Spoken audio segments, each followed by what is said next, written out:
Oui, la réponse à la question ici, c'est oui, la femme, elle peut enseigner. Elle peut enseigner si elle le veut, mais c'est pas approprié. Alors, j'ai sauté tout de suite à la conclusion. Maintenant, je vais vous inviter à prendre patience et à écouter les arguments que je propose pour expliquer ma conclusion. J'ai choisi ce sujet parce que c'est un sujet qui est rempli, qui a des enjeux énormes, euh, qui dépassent ce que nous pouvons imaginer. Beaucoup plus loin. Il suffit de regarder euh, toutes les controverses autour de ce sujet. C'est énorme, c'est énorme. Et je sais pourquoi. C'est parce que les enjeux sont énormes et je voudrais apporter ma petite contribution en espérant que le Seigneur nous accordera sa sagesse. La femme peut-elle enseigner? Je voudrais prendre comme verset central ce qui est écrit dans le premier livre de Timothée, la lettre de Paul à Timothée, 1 Timothée chapitre 2, verset 12. Il est écrit ceci. Je ne permets pas à la femme d'enseigner ni de prendre de l'autorité sur l'homme, mais elle doit demeurer dans le silence. Alors, ce verset sera le verset central de tout notre partage, que je vais essayer de diviser en différentes parties pour pouvoir bien structurer l'ensemble de, de mon analyse. Premièrement, je voudrais expliquer les concepts clés qu'il y a dans ce verset. Les concepts d'homme et de femme, les concepts d'enseignement et le concept d'autorité. Ces trois concepts, homme-femme, enseignement et autorité, sont centrales. Je voudrais d'abord les développer.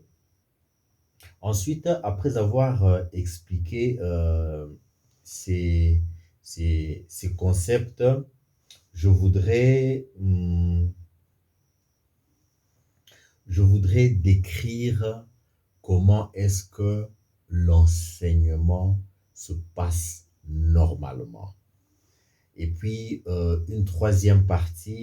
la troisième partie, je voudrais développer euh, les conséquences ou qu'est-ce qui se passe lorsque une femme enseigne. Parce que dans la deuxième partie, je vais vous montrer que c'est l'homme qui enseigne, pas la femme. Et dans la troisième partie, je vais expliquer qu'est-ce qui se passe lorsque la femme enseigne. Et puis, je vais conclure en vous donnant quelques éléments sur les prophéties bibliques concernant l'enseignement par la femme. Que Dieu nous accompagne, donc qui nous dirige dans, dans ce partage.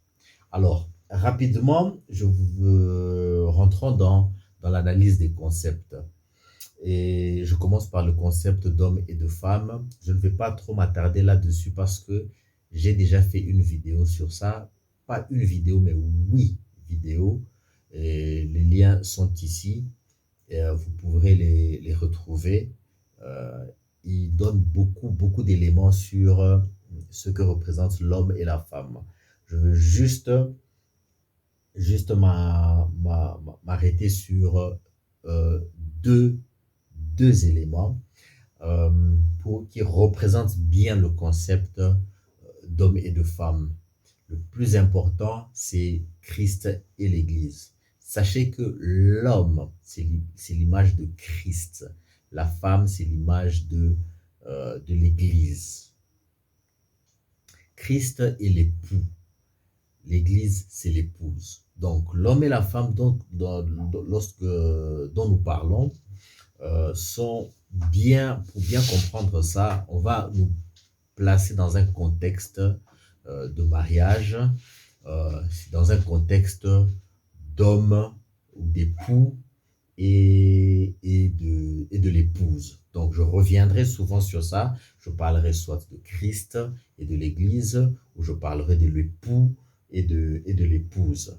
Alors, quelque chose que font vraiment euh, l'époux et l'épouse, quelque chose qui, qui est un privilège réservé à l'époux et à l'épouse, c'est de coucher ensemble.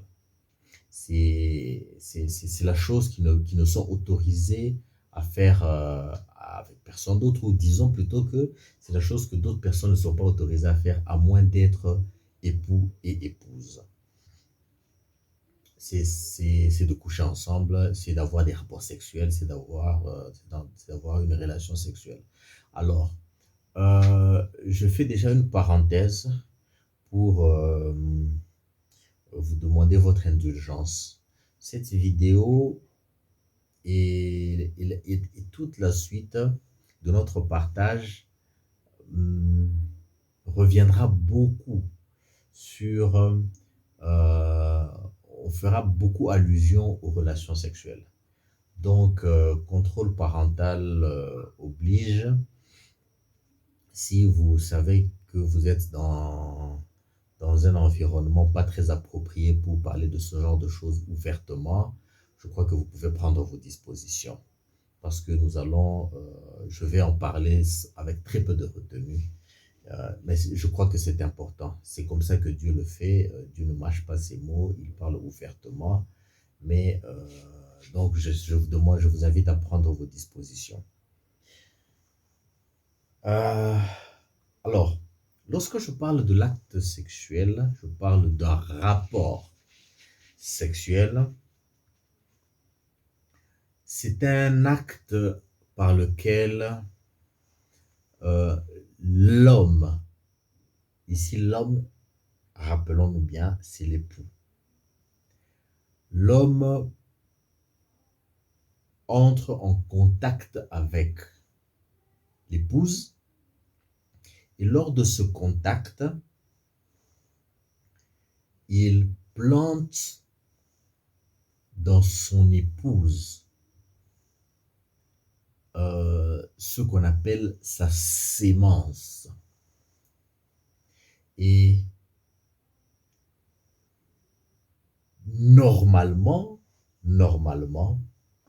ça aboutit à une grossesse. L'épouse tombe enceinte et elle va engendrer des enfants de cet homme.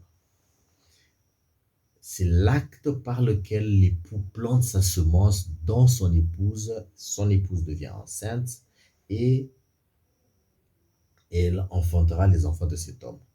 Je mets ça entre parenthèses. C'est ça la relation sexuelle. Maintenant, le concept d'enseignement. De quoi s'agit-il? Lorsqu'on enseigne, on donne la parole de Dieu. On explique la parole de Dieu. On la fait rentrer dans le cœur des fidèles. Et c'est vraiment un acte sexuel. L'enseignement, c'est un acte sexuel parce que ça a tous les attributs de la sexualité. C'est-à-dire, il y a Christ. Christ, c'est lui qui enseigne. C'est Christ qui enseigne. C'est Christ qui a la parole. Et Christ enseigne qui? Christ enseigne son Église. L'assemblée, c'est ça l'Église. L'assemblée, c'est la manifestation physique de l'Église. Et c'est Christ qui enseigne l'Église. Il plante sa parole. Et la Bible nous dit que la parole de Dieu est une sémence. Donc, Christ plante sa sémence dans son épouse, qui est l'Église, et en conséquence, l'Église tombe enceinte et elle va donner naissance au Fils de Dieu. Dans Romains, chapitre 8, verset 22, il est écrit ceci. Or, nous savons que jusqu'à ce jour, la création tout entière souffre les douleurs de l'enfantement. On voit très bien que l'Église est vraiment en train de subir les contractions. L'Église se prépare à enfanter. L'Église est enceinte. Dans Apocalypse, chapitre 12, versets 1 et 2, il est écrit ceci. Un grand signe parut dans le ciel. Une femme enveloppée du soleil, la lune sous ses pieds et une couronne de 12 étoiles sur sa tête.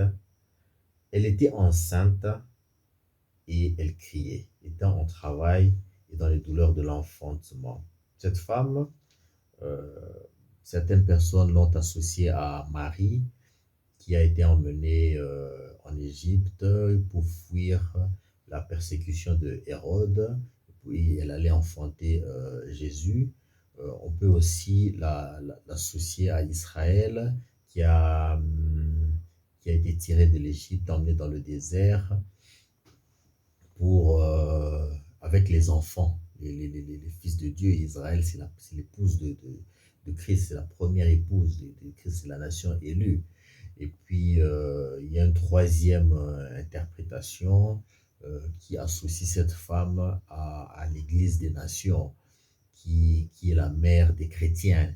C'est la deuxième épouse de Christ, qui elle aussi traverse un désert à un moment donné de son existence. Donc, quoi qu'il en soit, on voit très bien que la Bible fait allusion à cette femme qui est enceinte parce qu'elle a reçu la sémence de son épouse. Elle est dans les douleurs de l'accouchement et elle doit mettre au monde.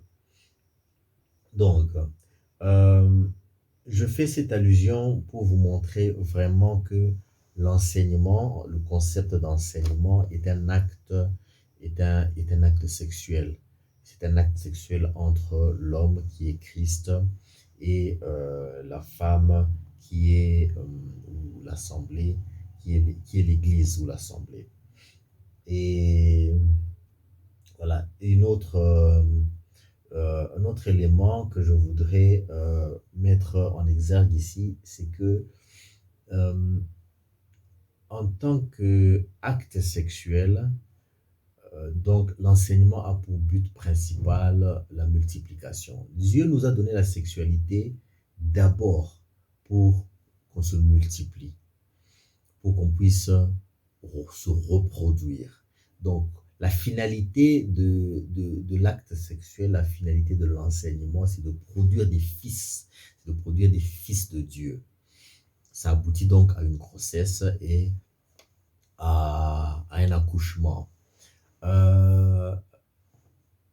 L'enseignement peut aussi être agréable, comme tout rapport sexuel.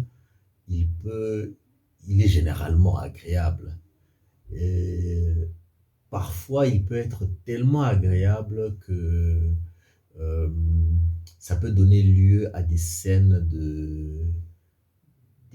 d'orgasme où on voit pas ça très souvent chez les catholiques ou dans des communautés comme les adventistes, mais si vous allez dans les églises de réveil, les églises évangéliques, c'est très courant de voir vraiment l'assemblée qui représente l'épouse entrer vraiment dans un état de transe. À la fin du culte, vous leur posez la question de savoir, mais c'était comment? Ils vous disent, non, c'était très bien, c'était très bien. C'était magnifique, c'était magnifique. Qu'est-ce que vous avez appris? On ne sait pas, mais c'était très bien. Voilà, ils ont joui. Voilà, c'est l'épouse qui a connu son orgasme. Ça, et c'est pas toujours agréable, ça peut aussi être douloureux. Hein, comme tout rapport sexuel, ça peut être douloureux. L'enseignement peut être pénible. l'enseignant peut donner un enseignement qui est vraiment pénible, difficile à recevoir, et vous sortez de là, vous êtes mortifié. Oui, ça peut arriver, ça peut arriver. Parce que c'est un acte sexuel entre l'époux et l'épouse. Voilà. Donc, je dis ça, c'est très important de mentionner ça parce que j'aimerais vraiment que vous compreniez qu'on ne peut pas dissocier l'enseignement de la question du genre. Parce que souvent j'ai entendu des gens argumenter que euh, devant Christ, ils tiennent ça de Galates, je vais vous lire ça. Galates chapitre 3, Galates chapitre 3, verset 28 dit ceci. Il n'y a plus ni juif ni grec, il n'y a plus ni esclave ni libre, il n'y a plus ni homme ni femme, car tous vous êtes un en Jésus-Christ. Alors, ils utilisent ce passage pour expliquer que désormais, il n'y a plus d'hommes et de femmes, on est tous pareils, on peut faire les mêmes choses. Mais c'est une interprétation erronée. C'est une interprétation erronée parce qu'en fait, ce qu'on devrait comprendre là-bas, c'est que c'est vrai, Christ ne nous regarde pas comme des hommes et des femmes. Christ, en fait, nous regarde comme une femme, il nous regarde comme son épouse. Que vous appeliez Patrick ou que vous appeliez Lisa, euh, il, il vous regarde comme son épouse. Moi, je suis l'épouse de Christ. Il me regarde comme son épouse. Que vous soyez parents ou enfants, rappelez-vous, dans les noces de Cana, dans les noces de Cana, euh, les gens sont venus dire à Marie qu'il n'y a plus de vin. Elle est allée trouver son fils et lui a dit, ces gens n'ont plus de vin. Qu'est-ce que Jésus lui a répondu? Il lui a dit, femme, qu'y a-t-il entre toi et moi? Femme. Jésus a appelé sa mère femme. C'est sa mère, mais il l'a appelée femme. Pourquoi il n'a pas dit mère? J'ai vu l'interprétation de la traduction anglaise dit woman. La Bible en français dit femme. La Bible en Kinyarwanda a traduit par Mubiei, qui veut dire mère. Mais c'est pas ça que la Bible, c'est pas ça qui est écrit dans les textes originaux. C'est écrit femme parce que Jésus, quand il regarde Marie, cette femme appartient au peuple juif. Et ce peuple, c'est l'épouse de Christ. Donc, Christ, quand il regarde les Juifs, quand il regarde ce peuple-là, il ne voit pas il ne voit pas des hommes et des femmes, il voit une épouse à lui. Et lorsqu'il a établi la nouvelle alliance, les Grecs ont intégré l'Église. Les Grecs, c'est-à-dire les païens, les Gentiles en anglais, les païens, les nations. Ils sont aussi devenus membres de l'Église. On parle de l'Église des nations. Donc la deuxième épouse de Christ. C'est pour ça qu'il dit, il n'y a plus ni juif, ni grec. Parce que et les juifs et les païens sont maintenant devenus sa nation, c'est-à-dire son épouse. Alors Christ nous regarde comme une épouse. C'est ça que ça veut dire. Ça ne veut pas dire que vous arrêtez de vous considérer comme une femme, sinon voilà, vous allez porter des habits d'homme, vous allez vous conduire comme des hommes, vous allez épouser des frères. Et ça ne veut pas dire que vous arrêtez de vous considérer comme un homme et que vous commencez à porter des habits de femme. Non, vous ne le ferez pas. Vous n'allez pas aller épouser un homme, des frères, vous allez épouser une sœur. Voilà, donc c'est ça. Donc je tiens vraiment j'insiste, l'enseignement, c'est vraiment un acte sexuel. Alors, dans la prochaine vidéo, je vais expliquer comment se passe normalement l'enseignement.